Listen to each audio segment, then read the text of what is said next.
മുഖ്യമന്ത്രിയെയും മകളെയും അതുവഴി പാർട്ടിയെയും ഇടതുപക്ഷ ജനാധിപത്യ മുന്നണിയെയും കരിതാരി തീക്കുന്നതിന് കേരളത്തിലെ അഭിഭാഷക മേലങ്കി കൂടി അണിഞ്ഞ് ഒരു സ്ഥിരം കേസിൻ്റെ വക്താവായിട്ട് മാറുന്ന കുഴൽനാടൻ്റെയും കുഴൽനാടൻ നടത്തിയിട്ടുള്ള കേസിൻ്റെയും ഒരു പ്രത്യേക പതനം ഈ കേരളം കാണുകയുണ്ടായി. കുഴൽനാടൻ്റെ മാത്രം ഒരു പതനമല്ല, കുഴൽനാടനിങ്ങനെ കഴമ്പില്ലാത്ത ആരോപണങ്ങൾ മുഖ്യമന്ത്രിക്കെതിരായും മന്ത്രിയുടെ കുടുംബത്തിനെതിരായും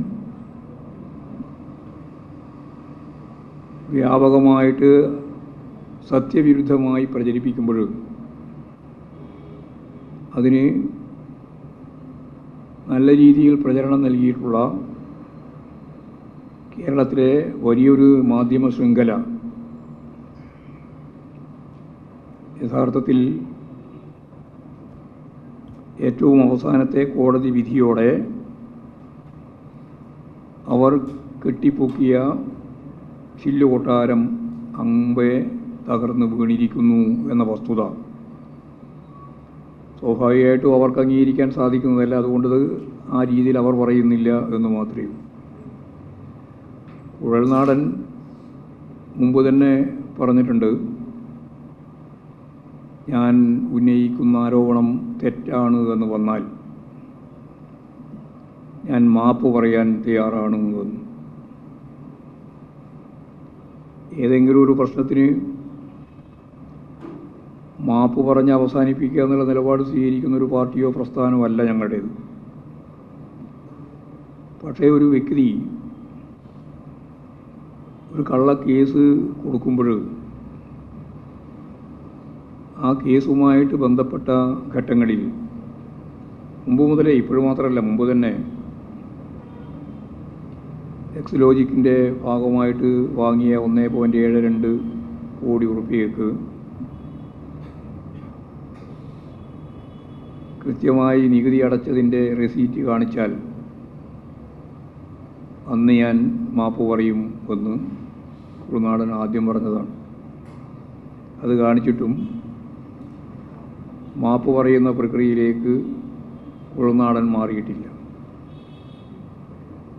ഓരോ കേസ് കൊടുക്കുമ്പോഴും മാധ്യമങ്ങളോട് നിരന്തരം പറഞ്ഞുകൊണ്ടിരിക്കുന്നത് ഇത് തെറ്റാണ് എന്ന് പറഞ്ഞാൽ ഞാൻ കേരളീയ സമൂഹത്തോട് മാപ്പ് പറയും എന്ന്. അവസാനം നമുക്കെല്ലാം അറിയുന്നത് പോലെ, പകൽ വെളിച്ചം പോലെ മനസ്സിലായ ഒരു കാര്യം,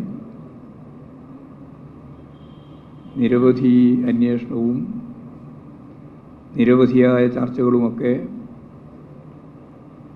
തിരഞ്ഞെടുപ്പ് രാഷ്ട്രീയത്തിൻ്റെ ഭാഗമായിട്ട് കൈകാര്യം ചെയ്തുകൊണ്ടിരിക്കാൻ മാധ്യമ ശൃംഖലകൾ ഉൾപ്പെടെ എല്ലാം ഫലപ്രദമായിട്ട്, പ്രത്യേകിച്ച് തിരഞ്ഞെടുപ്പ് വരുമ്പോഴാണത് രൂക്ഷമായിട്ട് വരിക. കേസിൻ്റെ മേലെയുള്ള എന്തൊക്കെയാണ് കേസിൻ്റെ ഭാഗമായിട്ട് കൊടുത്തിട്ടുള്ളത് എന്നുള്ള കാര്യമെല്ലാം ചർച്ച ചെയ്യുന്നത് ഈ തിരഞ്ഞെടുപ്പ് വരുമ്പോഴാണ്.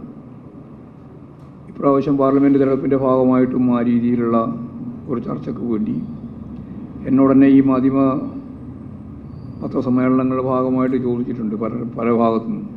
അവിടെ അന്വേഷണം വരികയാണല്ലോ, ഇവിടെ ഇങ്ങനെ അന്വേഷണമാണല്ലോ എന്നെല്ലാം ചൂണ്ടിക്കാണിച്ചുകൊണ്ട് ഒരുപാട് കാര്യങ്ങൾ ചോദിച്ചിട്ടുള്ളതാണ്. ഞങ്ങളൊക്കെ അന്ന് മറുപടി പറഞ്ഞിട്ടുണ്ട്, ഇതെല്ലാം കള്ള പ്രചാരവേലയാണ്, കമ്മ്യൂണിസ്റ്റ് വിരുദ്ധ പ്രചാരവേലയുടെ ഭാഗമാണ് എന്ന് ഞങ്ങളന്ന് വിശദീകരിച്ചതാണ്. അപ്പോൾ നമുക്കറിയാം, ഇവിടെ ഓരോരോ മേഖലയിൽ ഓരോരോ കേസ് ഓരോ ഘട്ടങ്ങളിലായി കൊടുക്കുകയാണ്. കീഴ്ക്കോടതിയുടെ സ്വകാര്യ അന്വേഷണത്തിൻ്റെ ഭാഗമായി കമ്പനി നിയമം 210 കമ്പനിയുടെ കാര്യം മാത്രം അന്വേഷിക്കുന്ന ആ ഭാഗമാണ്. ഹൈക്കോടതി അത് സംബന്ധിച്ച് ഉത്തരവ് കിട്ടിയിട്ടുള്ളതാണ്. ഹൈക്കോടതി നിലവിൽ അങ്ങനെ ഒരു ഉത്തരവ് ഉണ്ട്. ഈ വിധി നിലനിൽക്കുകയാണ് PC ജോർജും മകനും BJPയിൽ ചേരുന്നത് ഡൽഹിയിൽ പോയിട്ട്. അപ്പോൾ ഡൽഹിയിൽ പോയി BJPയിൽ ചേരുന്നതിൻ്റെ അവരുടെ ഏറ്റവും പ്രധാനപ്പെട്ട ആവശ്യകത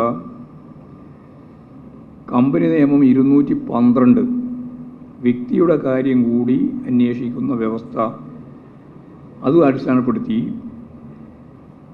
SFIO അന്വേഷിക്കാൻ കേന്ദ്ര സർക്കാരിൻ്റെ കമ്പനി കോർപ്പറേറ്റ് അഫിലിയേഷൻ വകുപ്പിൽ നിന്നും ഉത്തരവുണ്ടാവുകയാണ്. അപ്പോൾ അങ്ങനെയൊരു അന്വേഷണം ഒരു ഘട്ടത്തിൽ വലിയ വാദകോലാഹലം. ചില പത്രങ്ങളുടെ ഒന്നാമത്തെ പേജിലെ വേറെ ഒന്നും കൊടുക്കാനാവാത്ത രീതിയിലുള്ള ഹെഡിങ്, പണ്ടൊക്കെ തലക്കെട്ട് നമ്മൾ പറയുന്നില്ലേ, ആ തലക്കെട്ടിൽ വാർത്തയായിരുന്നു ഈ SFIO അന്വേഷണം. യഥാർത്ഥത്തിൽ ഹൈക്കോടതി നിർദ്ദേശത്തിനെതിരായിട്ടാണ് ഈ ഉത്തരവ് തന്നെ വന്നത്. ഇതോടൊപ്പം മൂവാറ്റുപുഴ വിജിലൻസ് കോടതിയിൽ ഒരു ഹർജി ഈ സംഘങ്ങളെല്ലാം ചേർന്നുകൊണ്ട് കൊടുക്കുകയും മൂവാറ്റുപുഴ കോടതി അത് തള്ളുകയും ചെയ്തു. തുടർന്ന് കുഴൽനാടൻ തന്നെ തിരുവനന്തപുരം വിജിലൻസ് കോടതിയിൽ മൂവാറ്റുപുഴ വിജിലൻസ് കോടതിയിൽ പറയാത്ത ചില കാര്യങ്ങൾ, വലിയ തെളിവ്, ഭയങ്കരമായ തെളിവ് എൻ്റെ കയ്യിലുണ്ട് എന്ന് പറഞ്ഞുകൊണ്ട് കേസ് നൽകുന്ന നിലയുണ്ടായി. ഓരോ കേസ് കൊടുക്കുമ്പോഴും അതിൻ്റെ ഉള്ളടക്കം സംബന്ധിച്ചുള്ള പത്രസമ്മേളനങ്ങളുണ്ട്. ആ പത്രസമ്മേളനങ്ങളിലെ വാർത്ത കിട്ടിയാൽ ചൂടപ്പം പോലെ അത് രാജ്യത്തെ ജനങ്ങളിൽ എത്തിക്കുന്നതിന് വേണ്ടിയുള്ള താല്പര്യപൂർവ്വമുള്ള പ്രചാരണ പ്രവർത്തനങ്ങൾ മാധ്യമങ്ങളുടെ ഭാഗത്തു നിന്നുണ്ട്. അതെല്ലാം കേരളത്തിലുള്ള എല്ലാവർക്കും നല്ലപോലെ അറിയുന്നതാണ്. പരാതി രാഷ്ട്രീയ പ്രേരിതമാണ് എന്നും ഏറ്റവും അവസാനമായി കോടതി വ്യക്തമാക്കി. ഞങ്ങളിത് മുമ്പേ പറഞ്ഞുകൊണ്ടിരിക്കുകയാണ്. ഇത് പിണറായി വിജയനും പിണറായി വിജയൻ്റെ കുടുംബത്തിനും ഇടതുപക്ഷ ജനാധിപത്യ മുന്നണി ഗവൺമെൻറ്റിനും പാർട്ടിക്കുമെതിരായിട്ടുള്ള രാഷ്ട്രീയ പ്രേരിതമായ ഒരു നിലപാടിൻ്റെ ഭാഗമായിട്ടുള്ളതാണ്, അല്ലാതെ ഇതിൽ കഴമ്പില്ല എന്ന് അന്ന് ഞങ്ങൾ വ്യക്തമാക്കിയതാണ്. അന്വേഷണം നടത്തട്ടെ എന്ന സമീപനമാണ് ഞങ്ങൾ സ്വീകരിച്ചത്.